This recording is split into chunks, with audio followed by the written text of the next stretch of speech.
So this particular session is going to be the part 2 of configuring a Spring Boot project with IntelliJ IDEA. So in part 1, we created a Spring Boot project using IntelliJ IDEA's Spring Initializer feature. That Spring Initializer feature helps in configuring the Spring Boot project very easily. So today I'm going to walk you through the default project structure of a Spring Boot project. So as part of that, first I'll give a brief overview about a Spring Boot project. What does a Spring Boot project do? It creates a standalone Java application that can operate as a standalone project or as a web application. So everyone who has worked in Java might have created at least one normal Java application, which consists of a public class and a public static void main. What Spring Boot does is that Spring Boot simplifies the configuration or creation of a web application to that level of simplicity, like just using a public class and public static void main. So this is the biggest advantage of Spring Boot. Now, I'll just walk you through the default configuration in Spring Boot and come to the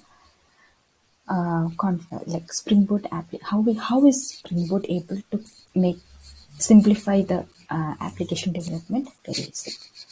So as part of the configuration, as part of walking you through, this is how a standard Spring Boot project looks like. It looks like any normal Java application. So this is the project name. It has a source folder and it has pom.xml because I'm using Maven as the build tool. So what Spring Boot does is that it creates a Maven application which can work as a normal Java application.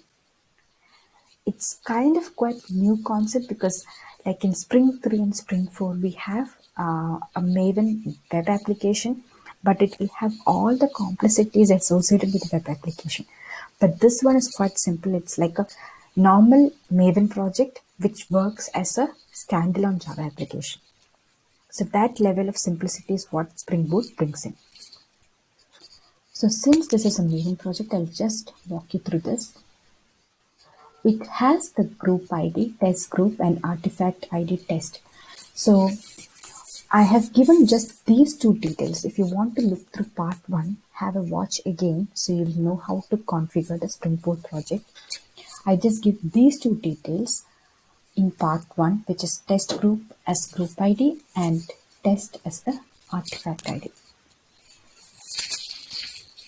After giving this, Spring Boot project, this particular default configuration was created as such. So it has a source folder. The source has two folders, which is the convention in Java, which is main and test folders. The main is going to hold all the application related code, and test is going to have the test files to test these application files. So within the main we have Java and resources. Now, so within Java, there is a package name called testgroup.test. So this has been created by Spring Boot by default.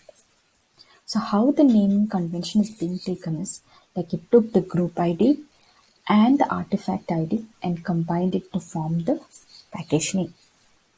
The next thing is it has created a class name called test application by itself.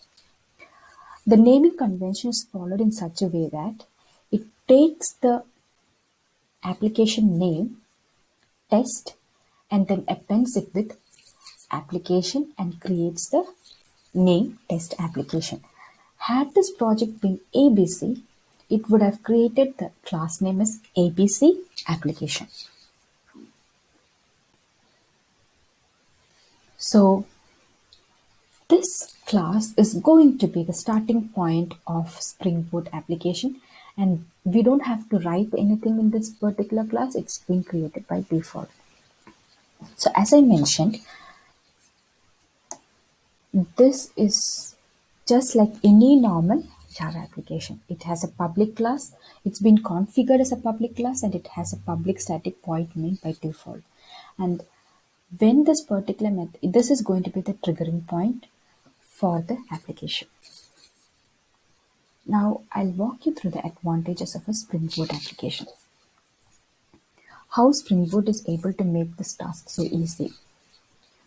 In Spring 3 and Spring 4, we had to configure all the dependencies ourselves, like the application context, the IOC container context, the different beans, and loggers, databases, servers, all these configurations had to be manually injected into the application. So what Spring team or Pivotal team did was that it took all the standard configurations that are required or mandatory for a project, but that can be combined or embedded into a framework, and then put that as a Spring Boot project. So what happens is Spring Boot comes with an embedded set of configuration by itself, like, or to make it as in a coding standard of language, we can mention that like it reduces the hassles, or it handles all the boilerplate code associated with configuring a web application in a much simpler way. So this Spring Boot is coming with an embedded set of these many configurations for itself. The first thing is like it has all the libraries which are required by a Spring MVC project. So you know that what is a Spring MVC project. Spring MVC is going to be is the application which enables Spring to behave as a web application. So if you configure a Spring Boot, it will have all the libraries that are required by a Spring MVC by itself. So you don't have to configure anything to make an application work as an MVC. So everything is added on its class path. It has the servlet container, which is going to be the application context in Spring. It also has the Tomcat server, Jetty server, and the libraries that are required for templating. Templating in the sense HTML, CSS, and any Java template engine that are required for the front end. So these set of configurations are already available in Spring Boot. So it makes the task of a developer easy because they don't have to worry about the MVC configurations, database, or server configurations by themselves. So the next question is, suppose it already has the configuration. Suppose a developer wants to change the configurations for themselves. Is it possible? It is quite possible. It is very easy to configure additional configurations as well as replace these configurations with a new version. The database offered by Spring Boot is MySQL database. So if you want to configure, like if you want to configure some other database, you can change the configuration files quite easily, and that makes the configurations very easy. So I'll walk you through in another tutorial how to change the default settings of a Spring Boot. Like in many of the applications, Tomcat might not be sufficient. We might need like other servers, which, or maybe if you want to go for an Apache or some other server, some other servers other than Tomcat servers, we get a possibility to configure the new one. So I'll walk you through that in a different tutorial.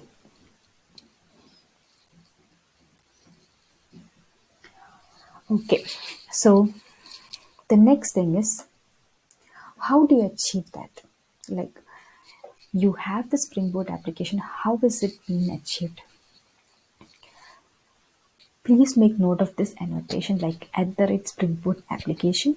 This particular annotation, we have to configure this ourselves. We don't, like, Spring Boot doesn't come up with this annotation. We have to configure it ourselves. Like, this particular configuration is coming up from here. So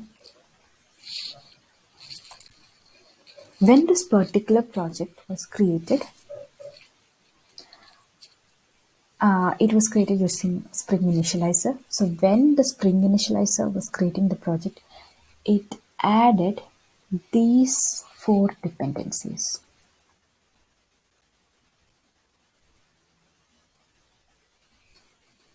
along with it.